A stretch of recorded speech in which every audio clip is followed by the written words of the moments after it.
We do have a long-range planning committee that's been working now for 4 or 5 months, looking at some more dramatic changes that And might have to happen. There's been that committee, which we haven't covered yet. When do they meet? Do they meet once a month? Well, they're now getting into small work groups, so they're not going to be meeting as a large group again probably until sometime in May.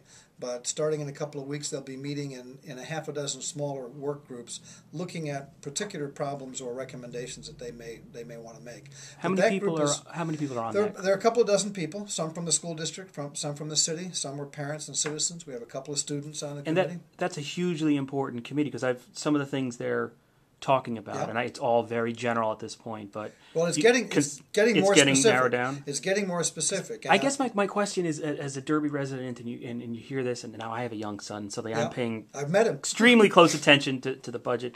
At what point does the district say, we can't afford to educate our students, we can't provide them the education they need because we don't have the money to do it? Is regionalization, is that even on the table? Or? I think we're at or near that point right now. And one of the issues that the Long Range Planning Committee has been looking at is regionalization. Are we at a point where the community is basically saying we cannot afford, or we choose not to afford, a quality small city school district? And that message, I think, is being delivered budget after budget as you go from one year to the next, each year getting a modest increase in total dollars, but not even enough to cover the cost of living or the cost of utilities or the cost of labor. So you're getting a small increase, but in effect your service level is going down.